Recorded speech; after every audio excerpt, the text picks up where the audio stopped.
Hello friends, I am back with another video और आप सबकी डिमांड पर बात करेंगे इसमें topic means of creating disabled friendly environment in school. इससे पहले मैं इंक्लूसिव एजुकेशन के बहुत से टॉपिक्स ऑलरेडी करवा चुकी हूँ। अगर आप चाहें तो मेरे चैनल की प्लेलिस्ट इंक्लूसिव स्कूल में जाकर वो टॉपिक्स देख सकते हैं। और अगर चैनल पर नए आए हो तो चैनल को सब्सक्राइब ज़रूर करें, बिकॉज मैं अक्सर आपके लिए इंफॉर्मेटिव वीडियोस लाती रहती हूँ।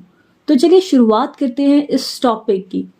तो डिसेबल्ड फ्रेंडली इन्वायरमेंट क्या होता है? ऐसा इन्वायरमेंट जहाँ पर जो भी डिसेबल्ड बच्चे हैं उन्हें लगे कि उन्हें भी इक्वल इम्पोर्टेंस दी जा रही है। Learning environment where students feel accepted and welcomed and share their thoughts, opinions, ideas freely. यानी कि जहाँ पर उन्हें लगे कि उन्हें पूरी इंपॉर्टेंस दी जा रही है, वो अपने आइडियाज, अपने थॉट्स जो है वो शेयर कर सकते हैं। यानी कि एक तरीके का फेयरलेस, इफेक्टिव और इंजॉयबल इन्वायरमेंट। इंक्लूजन से हमारा मतलब सिर्फ यही नहीं होता है कि हमें उन्हें एडमिशन देनी है, बल्कि उनके लिए ऐसी फैसिलिटीज भी प्रोवाइड करनी है ताकि उन्हें भी इक्वल बेनिफिट मिल सके। इसके लिए अगर आपने इंक्लूजन की वीडियो अभी तक नहीं देखी है तो वो जरूर देखें, क्योंकि डिसेबल्ड फ्रेंडली इन्वायरमेंट बनाना मतलब इंक्लूसिव इन्वायरमेंट क्रिएट करना। क्योंकि ऐसा कहा जाता है segregation is against the law of nature. हमें डिसेबल्ड और जो नहीं डिसेबल्ड बच्चे हैं उनको अलग अलग नहीं रखना है, हमें उन्हें एक साथ लेकर चलना है। तो अगर अब जो जिन्हें कुछ स्पेशल चाहिए उन्हें भी एक साथ लेकर चल रहे हैं तो कुछ अलग से करना तो पड़ेगा ना। तो वो डिसेबल्ड फ्रेंडली इन्वायरमेंट कैसे बनाना है कि दोनों को इक्वली बेनिफिट हो, जो डिसेबल्ड हैं या जो डिसेबल्ड नहीं है, उसके बारे में हम बात करेंगे। तो इसके लिए कुछ मेन पॉइंट्स है कि एटीट्यूडनल रिफॉर्म्स आने चाहिए। अभी आगे हम इन पॉइंट्स को और अच्छे से डिस्कस भी करेंगे। इंफ्रास्ट्रक्चर फैसिलिटीज क्या क्या होनी चाहिए, क्लासरूम का डिजाइन कैसा होना चाहिए, कैसी कोलैबोरेशन होनी चाहिए, किस किस के साथ कोलैबोरेट करना है, फ्लेक्सिबल करिकुलम होना चाहिए, फाइनेंशियल असिस्टेंस कहाँ से मिलती है, कौन सी असिस्टिव टेक्नोलॉजी का हम यूज करते हैं ताकि इन्वायरमेंट को डिसेबल्ड फ्रेंडली बनाया जा सके। तो सबसे पहले बात आती है एटीट्यूडनल रिफॉर्म्स की। एटीट्यूड में कैसा चेंज आना चाहिए?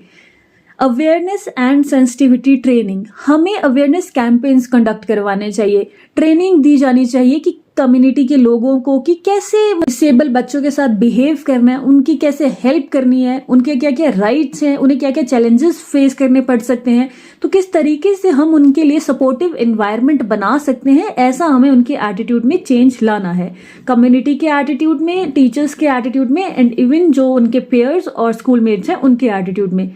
पेयर सपोर्ट प्रोग्राम हमें क्या करना है? बडी सिस्टम हम चला सकते हैं। बडी सिस्टम में क्या होता है कि एक डिसेबल बच्चा और एक जो नॉर्मल बच्चा हो, जो डिसेबल ना हो, उसको एक साथ रखा जा सकता है ताकि वो बच्चा जहां पर थोड़ी बहुत उसे हेल्प की जरूरत हो डिसेबल बच्चे को, तो वहां पर वो बच्चा उसकी हेल्प कर सके।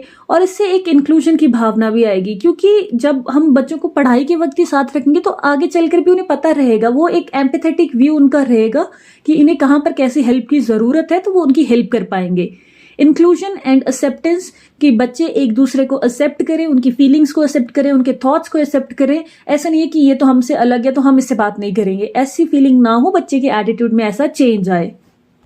पॉजिटिव लैंग्वेज एंड रिप्रेजेंटेशंस, यानी कि जब बच्चे उनसे बात करें तो जैसे आपने देखा होगा कि चिढ़ाने के वे में बच्चे एक दूसरे को ऐसे वर्ड्स बोल देते हैं जो डिसेबल बच्चे को हर्ट कर सकते हैं। जैसे कभी अगर किसी को कुछ फिजिकल वो है तो उसे लंगड़ा बोल देते हैं, या फिर अगर किसी की आईसाइट की प्रॉब्लम है तो डबल बैटरी, सिंगल चार्ज, ऐसे ऐसे करके मतलब बहुत से नाम ऐसे बच्चों ने रखे होते हैं। तो वो कहीं ना कहीं बच्चे के कॉन्फिडेंस लेवल को डाउन करते हैं। तो इसीलिए हमें बच्चों के एटीट्यूड में ये चेंज लाना है कि वो रिस्पेक्टफुल रहे डिसेबल्ड बच्चों के लिए भी। एम्पैथेटिक एटीट्यूड हो, ये सिंपैथी की नजर से ही ना देखें कि बेचारा बन के ही, बल्कि उसको इस तरीके से देखें कि अब इसे इस चीज की जरूरत हो सकती है तो हम वैसे उसकी हेल्प करें। तो एम्पैथेटिक एटीट्यूड बच्चों में हो, ये हम चेंज लाएंगे। इसके अलावा इंफ्रास्ट्रक्चरल फैसिलिटीज की एक वीडियो मैंने अलग से भी बना रखी है, अगर आप वो देखेंगे तो आपको बहुत क्लैरिटी मिल जाएगी। यहाँ पर हम थोड़ा शॉर्ट में ही इसे डिस्कस करेंगे कि डिसेबल्ड फ्रेंडली इन्वायरमेंट बनाने के लिए क्या क्या इंफ्रास्ट्रक्चरल फैसिलिटीज हमें चाहिए। तो व्हील चेयर एक्सेसिबिलिटी होनी चाहिए, हमें इस बात का ध्यान रखना है कि स्कूल्स में रैम्प्स हो, एलिवेटर्स हो और पार्किंग स्पेसेस इस तरीके से हो ताकि जो बच्चा व्हील चेयर यूज करता है वो आसानी से खुद ही इधर उधर जा पाए। ऐसा नहीं हो कि उसे हमेशा किसी की हेल्प की जरूरत पड़े। जो डोर्स वगैरह होते हैं वो थोड़े वाइड होने चाहिए ताकि वो अपनी व्हील चेयर अंदर ले जा सके। जो हैंडल्स वगैरह हैं अगर वॉशरूम्स के, डोर्स के, वो थोड़े लो होने चाहिए ताकि वो बच्चा भी आसानी से खुद ही खोल सके। फर्नीचर अच्छा होना चाहिए। डिसेबल्ड फ्रेंडली वॉशरूम होने चाहिए। साइनेज एंड वे फाइंडिंग, जगह जगह पर साइंस लगे होने चाहिए और वो क्लियरली विजिबल होने चाहिए, यानी कि लार्ज फॉन्ट साइज होना चाहिए उनका, ताकि बच्चों को आसानी से रास्ता पता चल सके कि किधर जाना है और वो खुद जा सकें। प्रॉपर लाइटिंग होनी चाहिए। जैसे कुछ बच्चे होते हैं जिन्हें आई साइट के कुछ इशू होते हैं तो उन्हें अच्छे से लाइट चाहिए होती है, तो प्रॉपर लाइटिंग का इंतजाम हो ताकि जिनका पार्शियल आईसाइट लॉस हुआ है वो भी आसानी से क्लास में पढ़ सके। रिसोर्स रूम, इसके ऊपर भी मैंने अलग से वीडियो बना रखी है कि रिसोर्स रूम क्या होता है। ऐसा रूम जहां पर डिफरेंट एज होते हैं, जहां पर जो अलग अलग डिसेबिलिटीज के बच्चे हैं उनके लिए रेमेडियल टीचिंग का प्रबंध किया जाता है, तो रिसोर्स रूम्स होने चाहिए। इसके अलावा बिल्डिंग ऐसी जगह पर होनी चाहिए जहां पर ज्यादा नॉइज ना हो, क्योंकि जो ऑटिज्म स्पेक्ट्रम डिसऑर्डर वाले बच्चे होते हैं या फिर attention deficit hyper activity disorder वाले, वो बहुत जल्दी नॉइज से डिस्ट्रैक्ट हो जाते हैं। तो इसीलिए कोशिश ये होनी चाहिए कि स्कूल की बिल्डिंग ऐसी जगह पर हो जहां ज्यादा नॉइज ना हो।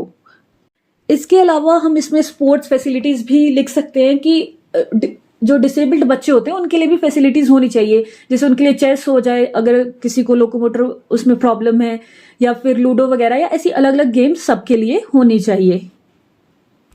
Next is classroom design. Classroom design कैसा होना चाहिए? प्रॉपर लाइटिंग होनी चाहिए।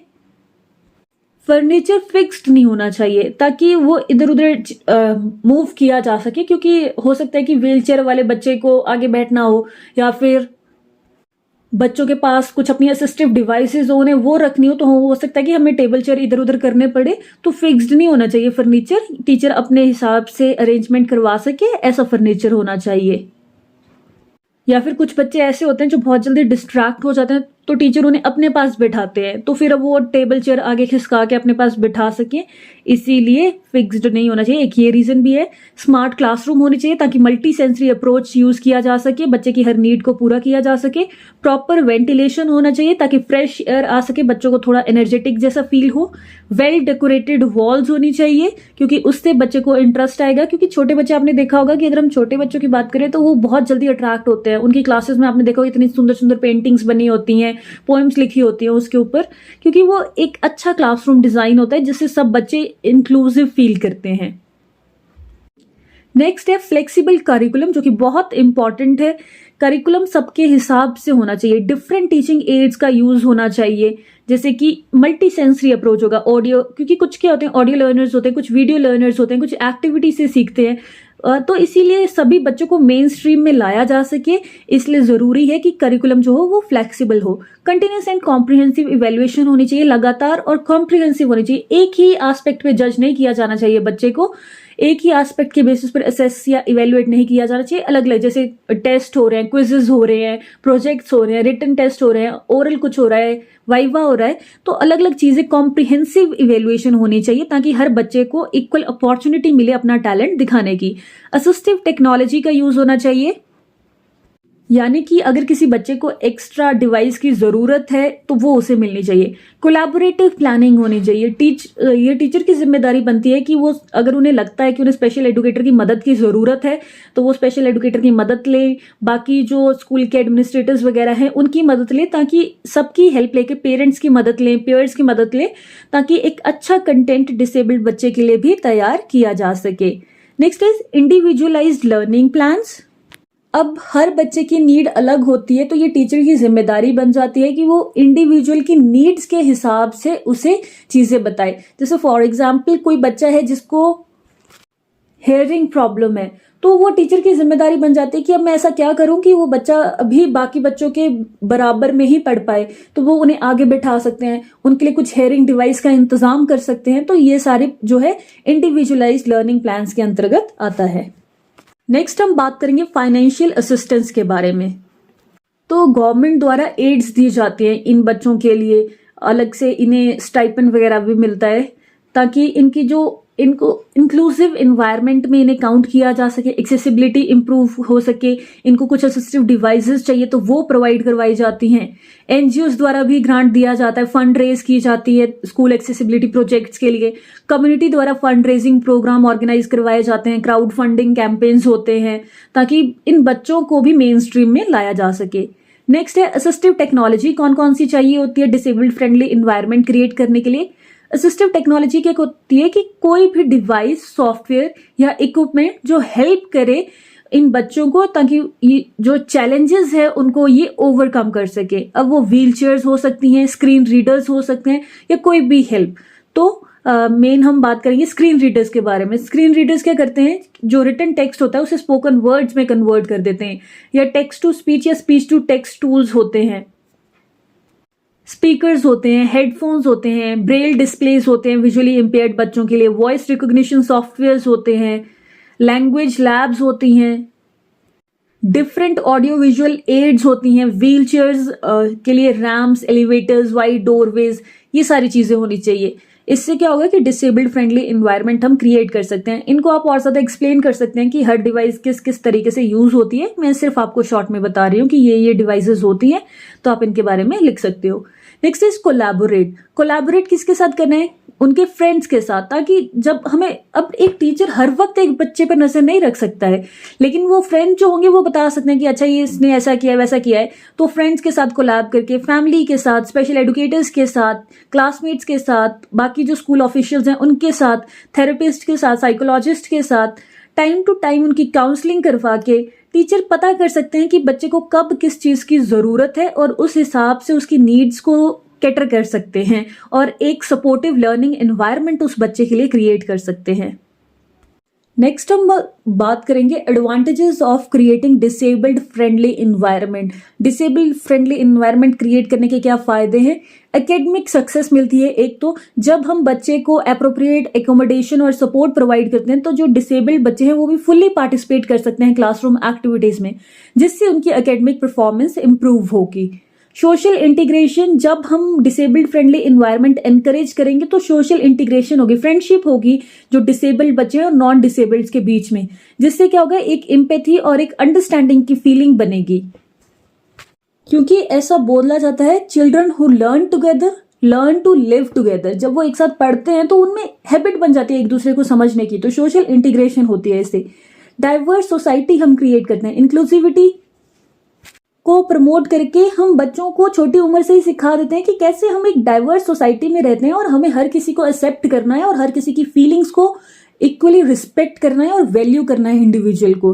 डाइवर्जेंट थिंकिंग आती है, जितने अलग लोग होंगे उतने अलग विचार होंगे और उतने अलग विचारों को हम समझने की क्षमता जो है वो बच्चों में क्रिएट कर पाएंगे। सेल्फ कॉन्फिडेंस आएगा बच्चों में, जब उन्हें लगेगा कि उनकी बात को वैल्यू किया जा रहा है, उनकी बात को सुना जा रहा है, तो उनके अंदर आत्मविश्वास आएगा और वो अपनी बात इजीली लोगों के सामने रख पाएंगे।